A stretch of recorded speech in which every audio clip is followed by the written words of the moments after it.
ಎಲ್ಲರಿಗೂ ನಮಸ್ಕಾರ. ಕೆಂಚಾಗೆ ನನ್ನ ಛಾಯ ನಿಮ್ಮನ್ನು ನಾನು ವೆಲ್ಕಮ್ ಮಾಡ್ತಿದ್ದೀನಿ. ನಾನು ಕಾಲೇಜಲ್ಲಿ ಕೆಮಿಸ್ಟ್ರಿ ಪ್ರೊಫೆಸರಾಗಿ ವರ್ಕ್ ಮಾಡ್ತಾಯಿದ್ದೀನಿ. ನನ್ನ ಇಂಟೆನ್ಷನ್ ಈ ಚಾನಲ್ನ ಸ್ಟಾರ್ಟ್ ಮಾಡೋದಕ್ಕೆ ಅಂದರೆ ಸಾಧ್ಯ ಆದಷ್ಟು ಕೆಮಿಸ್ಟ್ರಿ ರಿಲೇಟೆಡ್ ಟಾಪಿಕ್ನ ಸಿಂಪಲಾಗಿ ಕನ್ನಡದಲ್ಲಿ ಹೇಳುವಂಥ ಪ್ರಯತ್ನ ಮಾಡ್ತಿದ್ದೀನಿ. ಕೆಮಿಸ್ಟ್ರಿ ಇಷ್ಟ ಇಲ್ದಿರೋ ಕೆಮಿಸ್ಟ್ರಿ ಕಡೆಗೆ ಸೆಳೆಯುವಂಥ ಪ್ರಯತ್ನನ ನನ್ನ ಚಾನಲಲ್ಲಿ ಮಾಡ್ತಾಯಿದ್ದೀನಿ. ಸದ್ಯಕ್ಕೆ ನೀವೇನಾದರೂ 5th sem physical chemistry practical ಎಕ್ಸಾಮ್ಸ್ಗೆ ರೆಡಿ ಆಗ್ತಾಯಿದ್ರೆ ನಿಮ್ಮ ಸಿಲೆಬಸ್ ಪ್ರಕಾರ 5 ಎಕ್ಸ್ಪೆರಿಮೆಂಟ್ಸು ನೀವು ಓದ್ಕೋಬೇಕು. ಅದರಲ್ಲಿ ಒನ್ ಆಫ್ ದಿ ಎಕ್ಸ್ಪೆರಿಮೆಂಟ್ಸ್ ಯಾವುದು ಅಂದರೆ conductometric titration using HCl and NaOH. ಈ ಎಕ್ಸ್ಪೆರಿಮೆಂಟ್ ಇದೆ. ಆ ಎಕ್ಸ್ಪೆರಿಮೆಂಟ್ ಬಗ್ಗೆ ಡೀಟೇಲಾಗಿ ಇವತ್ತು ಇನ್ಫಾರ್ಮೇಷನ್ ಹೇಳೋಣ ಅಂತ ಅಂದ್ಕೊಳ್ತಾ ಇದ್ದೀನಿ. Again welcome to Kenchaya. ನನ್ನ ಚಾನಲ್ನ ಸಬ್ಸ್ಕ್ರೈಬ್ ಮಾಡಿ, ಶೇರ್ ಮಾಡಿ. ಆ್ಯಕ್ಚುಲಿ ಇಲ್ಲೇನಾಗ್ತಿದೆ ಅಂದರೆ ಕಂಡಕ್ಟೋಮೆಟ್ರಿಕ್ ಟೈಟ್ರೇಷನ್ ಅಂತ ಹೇಳ್ತಾ ಇದ್ದೀವಿ. So we are using the conductometer ಅಂತ ಇನ್ಸ್ಟ್ರೂಮೆಂಟ್ನ ಯೂಸ್ ಮಾಡಿಕೊಂಡು ಈ ಟೈಟ್ರೇಷನ್ನ ಮಾಡ್ತಾಯಿದ್ದೀವಿ. ಆರ್ಡಿನರಿ ಟೈಟ್ರೇಷನ್ ಏನು ಮಾಡ್ತೀವಲ್ಲ, ನಾರ್ಮಲ್ ಟೈಟ್ರೇಷನ್ ಅಂತ ಏನು ಹೇಳ್ತೀವಿ, ಅಲ್ಲಿ ನಾವು burette to pipette to use ಮಾಡ್ತೀವಿ.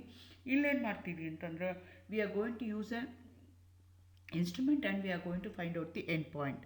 ಅಡ್ವಾಂಟೇಜಸ್ ಏನು ಅಂತಂದರೆ ವಿತೌಟ್ ಯೂಸಿಂಗ್ ದಿ ಇಂಡಿಕೇಟರ್ ಇಲ್ದೆಲ್ಲ ನಾವು ಇಲ್ಲಿ ಎಂಡ್ ಪಾಯಿಂಟ್ನ ಈಸಿಯಾಗಿ ಕಂಡುಹಿಡಿಬೋದು ಇನ್ಸ್ಟ್ರೂಮೆಂಟಲ್ ಮೆಥಡಲ್ಲಿ. ಆಮೇಲೆ ಕೆಲವೊಂದು ಸಲ ಸ್ಟ್ರಾಂಗ್ ಆ್ಯಸಿಡು ಸ್ಟ್ರಾಂಗ್ ಬೇಸ್ ಇತ್ತು ಅಂದರೆ ಈಸಿಯಾಗಿ ಆಗುತ್ತೆ. ಅಥವಾ ಎರಡೂ ವೀಕ್ ಇತ್ತು ಅಂದಾಗ, ಆ್ಯಸಿಡು ವೀಕ್ ಇತ್ತು, ಬೇಸು ವೀಕ್ ಇತ್ತು ಅಂದಾಗ ನನಗೆ ಎಂಡ್ ಪಾಯಿಂಟ್ ಐಡೆಂಟಿಫೈ ಮಾಡೋದು using N indicator by the ordinary titration ಕಷ್ಟ ಆಗುತ್ತೆ. ಆವಾಗ ನಾನು I can go for this particular method. So this is an alternative method to find out the end point without using an indicator. ಅಂಥದಕ್ಕೆ ನಾವೇನಂತ ಕರಿತೀವಿ, ಕಂಡಕ್ಟೋಮೀಟರ್ ಅಂತ ಹೇಳ್ತೀವಿ. ಇಲ್ಲಿ ಯಾವ ಥರ ಎಂಡ್ ಪಾಯಿಂಟ್ ಕಂಡುಹಿಡಿತೀವಿ ಅಂದರೆ it depends upon the conductance. Ions ಯಾವುದಿರುತ್ತಲ್ಲ ಆ ಅಯಾನ್ಸ್ ಕಂಡಕ್ಟೆನ್ಸ್ ಮೇಲೆ, ಅದ್ರ ಕಂಡಕ್ಟಿವಿಟಿ ಮೇಲೆ ನಾವೇನು ಮಾಡ್ತೀವಿ, we are going to find out the end point. ಇಲ್ಲಿ ನಾವು ಸ್ಟ್ರಾಂಗ್ ಆ್ಯಸಿಡ್ ಮತ್ತು ಸ್ಟ್ರಾಂಗ್ ಬೇಸ್ನ ತಗೊಳ್ತಾ ಇದ್ದೀವಿ. Strong acid strong base completely ionises ಆಗುತ್ತೆ. So it going to give Na+Cl-, ಅದೇ ಥರ ವಾಟರು ಫಾರ್ಮೇಷನ್ ಆಗುತ್ತೆ. ಪ್ರಿನ್ಸಿಪಲ್ ಏನು ಅಂದರೆ ಎಂಡ್ ಪಾಯಿಂಟಲ್ಲಿ ಏನಾಗುತ್ತೆ ಅಂತಂದರೆ ಎಂಡ್ ಪಾಯಿಂಟ್ ಬರೋ ತನಕನೂ Na+OH-, H+Cl- ಅವು ಏನಾಗ್ತಿರ್ತವೆ ಅಂದರೆ ಅಯಾನ್ಸ್ ಇರುತ್ತೆ. ಎಂಡ್ ಪಾಯಿಂಟಿಗೆ ಬರ್ತಾ ಇದ್ದಂಗೆ ಅಯಾನಿಕ್ ಮೊಬಿಲಿಟಿ ಏನಾಗ್ತಾ ಹೋಗುತ್ತೆ, ಕಡಿಮೆ ಆಗುತ್ತೆ due to the formation of the NaCl salt. ಹಾಗಾಗಿ ಏನಾಗುತ್ತೆ, based on the mobility of the conductivity changes, mobility of the conductance of the charges, we are going to find out the end point. ಈಗ ಏನಾಗುತ್ತೆ, ಬಿಗಿನಿಂಗಲ್ಲಿ ಈಗ ನಾವು for example NaOHನ ಬ್ಯೂರೇಟಲ್ಲಿ ತೊಗೊಂಡಿದ್ದೀವಿ, HClನ ನಾವು ಬೀಕರಲ್ಲಿ ತೊಗೊಂಡಿದ್ದೀವಿ ಅಂತಂದರೆ ಯೂಸಿಂಗ್ ಎನ್ ಎಲೆಕ್ಟ್ರೋಡ್ ನಾನು ಎಂಡ್ ಪಾಯಿಂಟ್ನ ಐಡೆಂಟಿಫೈ ಮಾಡ್ತಾ ಇದ್ದೀನಿ. That solution is connected to the conductivity meter ಅಂತ ನೀವು ತಿಳ್ಕೊಂಡ್ರೆ, ಆ ಕಂಡಕ್ಟಿವಿಟಿ ಮೀಟರ್ ಏನು ಮಾಡುತ್ತೆ, it going to identify the number of ions present. ಆವಾಗುತ್ತೆ ಬಿಗಿನಿಂಗಲ್ಲಿ ಈಗ ನಾವು ಏನು ಹೇಳ್ತೀವಿ, HCl ಮತ್ತು NaOHನ ತೊಗೊಂಡ್ರೆ NaOH ಫಸ್ಟು HClನ ತೊಗೊಂಡಿರ್ತೀವಿ ಬೀಕರಲ್ಲಿ, ಆವಾಗ ಅದು H+Cl- ಇರುತ್ತೆ. ಅದಕ್ಕೆ NaOHನ ಹಾಕ್ತೀವಿ. ಆವಾಗ ಏನಾಗುತ್ತೆ, ಅಯಾನ್ಸು ಡಿಕ್ರೀಸ್ ಆಗ್ತಾ ಹೋಗುತ್ತೆ. ಅಯಾನ್ಸ್ ಡಿಕ್ರೀಸ್ ಆಗ್ತಾ ಹೋದಾಗೆ ಆವಾಗ ಏನಾಗುತ್ತೆ ಅಂದರೆ ನ್ಯೂಟ್ರಲೈಸೇಷನ್ ಪಾಯಿಂಟಿಗೆ ಬಂದಾಗ ಕಂಡಕ್ಟಿವಿಟಿ ಡಿಕ್ರೀಸ್ ಆಗುತ್ತೆ. ಆಫ್ಟರ್ ದಿ ಎಂಡ್ ಪಾಯಿಂಟ್ ಅವಾಗ ಏನಾಗುತ್ತೆ, number of ions of OH- ಜಾಸ್ತಿ ಆಗುತ್ತೆ. ಆವಾಗ ನಿಮ್ಗೆ ಏನಾಗುತ್ತೆ ಅಂತಂದರೆ ಕಾನ್ಸಂಟ್ರೇಷನ್ನು ಇನ್ಕ್ರೀಸ್ ಆಗುತ್ತೆ. ಫಸ್ಟ್ ಬಿಗಿನಿಂಗಲ್ಲಿ ಡಿಕ್ರೀಸ್ ಆಗುತ್ತೆ, ಎಂಡ್ ಪಾಯಿಂಟ್ ಆದಮೇಲೆ ಮತ್ತೆ ಅದು ಇನ್ಕ್ರೀಸ್ ಆಗುತ್ತೆ. The principle involved in this particular experiment. ಆದರೆ ಇಲ್ಲಿ ನೀವು ಒಂದು ತಿಳ್ಕೋಬೇಕು, ಈ ಎಕ್ಸ್ಪೆರಿಮೆಂಟಲ್ಲಿ ನಿಮಗೆ ಆ್ಯಕ್ಚುಲಿ 3 ಅಥವಾ 2 ಪಾರ್ಟ್ನ ಕನ್ಸಿಡರ್ ಮಾಡ್ಕೋಬೋದು.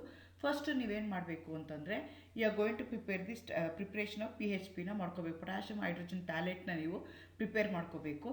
ಅದನ್ನು ತಗೊಂಡು ಅದರದ್ದು ಸ್ಟ್ಯಾಂಡರ್ಡ್ ಸೊಲ್ಯೂಷನ್ ಇರೋದ್ರಿಂದ ಅದರದ್ದು ಕಾನ್ಸಂಟ್ರೇಷನ್ ನಿಮಗೆ ಗೊತ್ತಿದೆ, ಅದು 0.1 ನಾರ್ಮಲ್ PHP ನೀವು ಪ್ರಿಪೇರ್ ಮಾಡ್ಕೋಬೇಕು ಬೈ ವೇಯಿಂಗ್ 2.04. ಐದರ್ ನೋಡ್ಕೋಬೇಕು, ಕ್ಯಾಲ್ಕುಲೇಷನ್ ಮಾಡ್ಕೋಬೇಕು.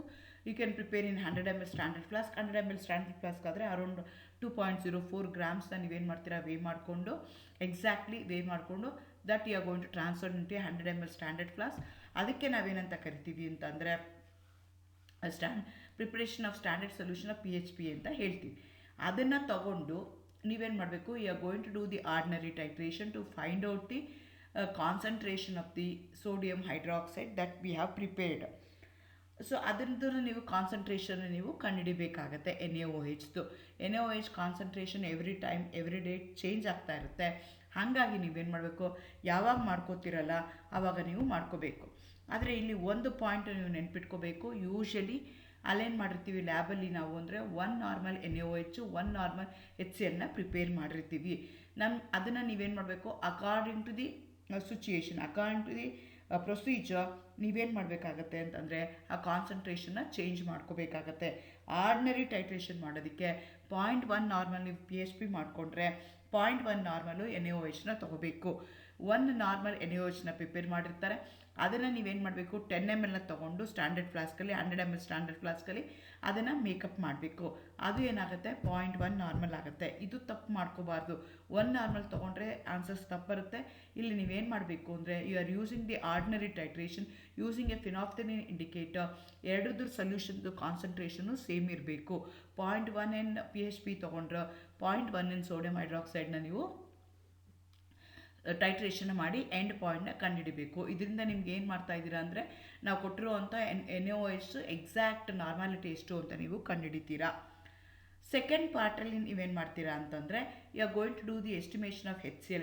ನಾವು ಕೊಟ್ಟಿರೋ HCl ಇದು ನೀವು ಸ್ಟ್ಯಾಂಡರ್ಡೈಸೇಷನ್ ಮಾಡಬೇಕು. you are going to find out the concentration of HCl using the standardized NaOH. ನೀವು ಸ್ಟ್ಯಾಂಡರ್ಡೈಸ್ NaOH ಮಾಡ್ಕೊಂಡಿದ್ದೀರಾ, ಅದನ್ನು ತಗೊಂಡು ನೀವು ಮಾಡಬೇಕಾಗತ್ತೆ. ಆದರೆ ಇಲ್ಲಿ ನೆನ್ಪಿಟ್ಕೋಬೇಕು, ಇಲ್ಲಿ ಸೋಡಿಯಂ ಹೈಡ್ರಾಕ್ಸೈಡು 1 ನಾರ್ಮಲ್ ತೊಗೋಬೇಕು, HCl ನಾವು 0.1 ನಾರ್ಮಲ್ ಮಾಡಿರ್ತೀವಿ. ಮೇಲ್ಗಡೆ ಕೇಸಲ್ಲಿ ಆರ್ಡಿನರಿ ಕೇಸಲ್ಲಾದರೆ ಏನು ಮಾಡಿದ್ವಿ, NaOHನ ನಾವೇನು ಮಾಡಿದ್ವಿ 1 ನಾರ್ಮಲ್ ಇದ್ದಿದ್ದನ್ನು 0.1ಗೆ ಕನ್ವರ್ಟ್ ಮಾಡ್ಕೊಂಡ್ವಿ. ಇಲ್ಲೇನು ಮಾಡ್ತಾ ಇದ್ದೀವಿ 1 ನಾರ್ಮಲ್ HClನ 0.1 ನಾರ್ಮಲ್ HClಗೆ ನಾವು ಕನ್ವರ್ಟ್ ಮಾಡ್ಕೋಬೇಕು. ಸೊ ನೀವು 2 ಸೊಲ್ಯೂಷನ್ಸ್, ಒಟ್ಟು 3 ಸೊಲ್ಯೂಷನ್ಸ್ನ ನೀವು ರೆಡಿ ಮಾಡ್ಕೋಬೇಕಾಗತ್ತೆ. ಒಂದು PHP ನೀವೇ 0.1 ನಾರ್ಮಲ್ ಪ್ರಿಪೇರ್ ಮಾಡ್ಕೋಬೇಕಾಗತ್ತೆ. ಎರಡನೇದು 1 ನಾರ್ಮಲ್ HCl NaOH ಇರುತ್ತೆ, ಆ 1 ನಾರ್ಮಲ್ NaOHನ ನೀವು 0.1 ನಾರ್ಮಲ್ NaOH ಆಗಿ ಕನ್ವರ್ಟ್ ಮಾಡ್ಕೋಬೇಕು ಪಾರ್ಟ್ 1ಗೆ. ಥರ್ಡ್ ಪಾರ್ಟಲ್ಲಿ ನಾವು 1 ನಾರ್ಮಲ್ HClನ ಇಟ್ಟಿರ್ತೀವಿ, ನೀವೇನು ಮಾಡಬೇಕಾಗತ್ತೆ ಅಂತಂದರೆ ಅದನ್ನು 0.1 n HCl ಆಗಿ ಕನ್ವರ್ಟ್ ಮಾಡ್ಕೋಬೇಕು. ಸೊ ಈ ಎಕ್ಸ್ಪೆರಿಮೆಂಟ್ಗೆ ನೀವು 3 ಸೊಲ್ಯೂಷನ್ಸ್ನ ಪ್ರಿಪೇರ್ ಮಾಡ್ಕೋಬೇಕು. ಒಂದು PHP ಎಲ್ಲನೂ ನೀವು 100 ml ಮಾಡ್ತೀರಾ, PHP ಮಾಡ್ಕೋಬೇಕು. ಅದಾದಮೇಲೆ 1 ನಾರ್ಮಲ್ ಮಾಡಿರ್ತೀವಿ, ಅದನ್ನು 0.1 ನಾರ್ಮಲ್ NaOH ಮಾಡ್ಕೋಬೇಕು. 1 ನಾರ್ಮಲ್ HCl ಇರುತ್ತೆ, ಅದನ್ನು 0.1 ನಾರ್ಮಲ್ HCl ತಗೊಂಡು ನೀವು ಮಾಡ್ತಾ ಹೋಗಬೇಕು. ಕ್ಯಾಲ್ಕುಲೇಷನ್ನ ತೊಗೊಂಡ್ರೆ ಫಸ್ಟ್ ಪಾರ್ಟಲ್ಲಿ ಏನು ಮಾಡ್ತೀರಾ, ಪ್ರಿಪ್ರೇಷನ್ ಆಫ್ PHP ಆಗುತ್ತೆ. ಅದನ್ನು ಯೂಸ್ ಮಾಡ್ಕೊಂಡು ಟೈಟ್ರೇಷನ್ ಮಾಡಿ you are going to find out the exact normality of sodium hydroxide ಸ್ಟ್ಯಾಂಡರ್ಡೈಸೇಷನ್ನ ಮಾಡ್ತೀರಾ. ಅದಾದಮೇಲೆ ನೀವೇನು ಮಾಡಬೇಕು ಅಂತಂದರೆ NaOHನ ಬ್ಯೂರೋಟೆಲ್ ತೊಗೊಳ್ತೀರಾ, ಮೈಕ್ರೋ ಬ್ಯೂರೋಟೆಲ್ ತೊಗೊಳ್ತೀರಾ. ಅದಾದಮೇಲೆ ಬೀಕರಲ್ಲಿ ನೀವು HClನ ತೊಗೊಳ್ತೀರಾ. ಇಲ್ಲಿ ಇಂಡಿಕೇಟರ್ನ ಯೂಸ್ ಮಾಡಲ್ಲ, since you are connected your system into the calorimeter. So NaOHನ ಏನು ಮಾಡ್ತೀರಾ 1 ml 2 ml 3 ml ಹಂಗೆ ಆ್ಯಡ್ ಮಾಡ್ತಾ ಹೋಗ್ತೀರಾ. ಅಕಾರ್ಡಿಂಗ್ಲಿ ಕಂಡಕ್ಟೆನ್ಸ್ ಎಷ್ಟು ಬರುತ್ತೆ ಅಂತ ನೀವು ಕಂಡಕ್ಟಿವಿಟಿ ಮೀಟ್ರಲ್ಲಿ ನೀವು ಮೆಷರ್ ಮಾಡ್ತಾ ಹೋಗ್ತೀರಾ.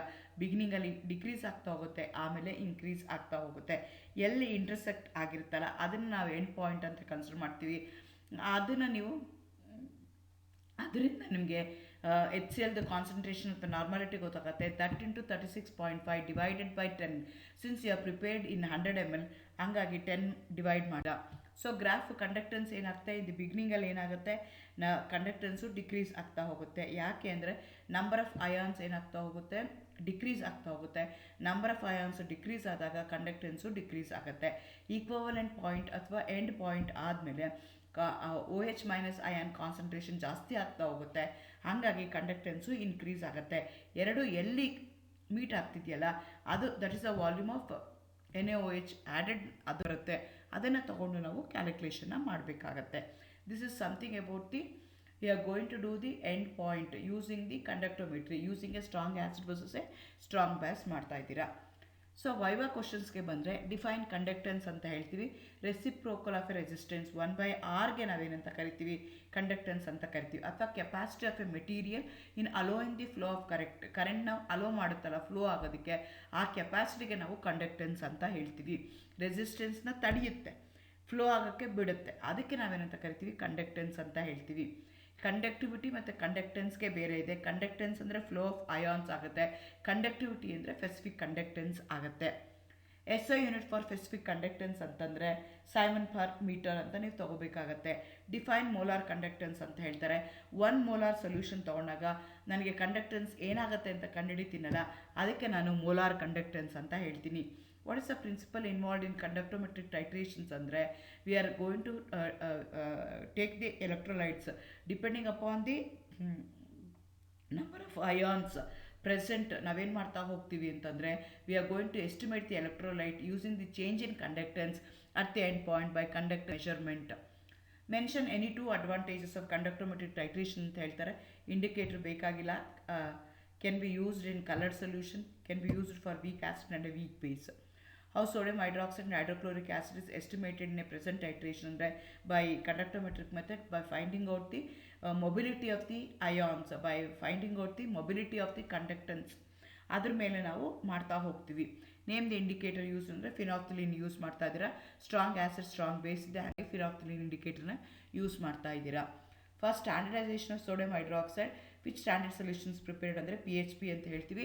ಹೈಡ್ರೋಜನ್ ಪೊಟ್ಯಾಷಿಯಂ ಹೈಡ್ರೋಜನ್ ಥ್ಯಾಲೇಟ್ ಅಂತ, ಅದು ಪ್ರೈಮರಿ ಸ್ಟ್ಯಾಂಡರ್ಡ್ ಸೊಲ್ಯೂಷನ್ನು. ಅದನ್ನು ಯೂಸ್ ಮಾಡಿಕೊಂಡು ನಾವು ಸೆಕೆಂಡ್ರಿ ಸ್ಟ್ಯಾಂಡರ್ಡ್ ಸೊಲ್ಯೂಷನ್ NaOHನ ಎಸ್ಟಿಮೇಷನ್ ಮಾಡ್ತೀವಿ to find out the exact normality of NaOH. Standardisation of NaOHನ ಮಾಡ್ತೀವಿ. ನೇಮ್ ದಿ ಆಪರೇಟರ್ಸ್ ಅಂತ instrument used in the conductometric titration ಅಂತ ಹೇಳ್ತಾರೆ. ಕಂಡಕ್ಟಿವಿಟಿ ಸೆಲ್ ಅಂತ ಹೇಳ್ತೀವಿ, ಕಂಡಕ್ಟೋಮೀಟರ್ ಅಂತ ಹೇಳ್ತೀವಿ. ನಾವು ಎಲ್ಲಿ ನಾವು HClನ ತೊಗೊಂಡಿರ್ತೀವಲ್ಲ, ಅದಕ್ಕೆ ನಾವು ಒಂದು ಎಲೆಕ್ಟ್ರೋಡ್ನ ಆ್ಯಡ್ ಮಾಡಿ ಅದನ್ನು in turn we are going to connect to instrument. ಆ ಇನ್ಸ್ಟ್ರೂಮೆಂಟ್ಗೆ ನಾವು ಕಂಡಕ್ಟೋಮೀಟರ್ ಅಂತ ಹೇಳ್ತೀವಿ.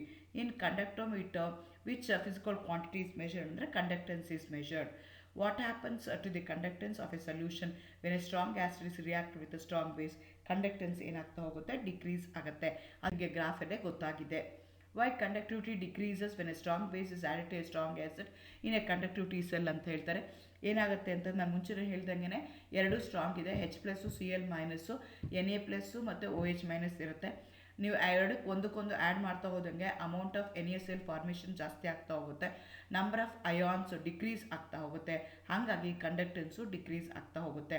ಎಂಡ್ ಪಾಯಿಂಟ್ ಬಂದ ಮೇಲೆ ಫಾರ್ಮೇಷನ್ ಆಫ್ ವಾಟರ್ ಆಗಿರುತ್ತಲ್ಲ, it get converted to H+ and OH-. ಆವಾಗ OH- ಆಯನ್ ಕಾನ್ಸಂಟ್ರೇಷನ್ ಇನ್ಕ್ರೀಸ್ ಆಗ್ತಾ ಹೋಗುತ್ತೆ. ಫಸ್ಟ್ ಡಿಕ್ರೀಸ್ ಆಗಿ ಆಮೇಲೆ ಅದು ಇನ್ಕ್ರೀಸ್ ಆಗುತ್ತೆ. What happens to the change in conductance at the end point of the titration? End point of the titration ಅಲ್ಲಿ ಏನಾಗುತ್ತೆ ಅಂತಂದರೆ ಫಾರ್ಮೇಷನ್ ಆಫ್ NaCl ಇರುತ್ತೆ, number of ions completely zero ಅಂತಲೇ ಕನ್ಸಿಡರ್ ಮಾಡ್ಕೋಬೋದು. ಆದರೆ H+ ಅಯಾನ್ ಇಲ್ಲವೇ ಇಲ್ಲ ಅಂತ ಅನ್ಕೋಬೋದು. OH- ಅಯಾನ್ ಕಾನ್ಸಂಟ್ರೇಷನ್ನು ಜಾಸ್ತಿ ಆಗ್ತಾ ಹೋಗುತ್ತೆ.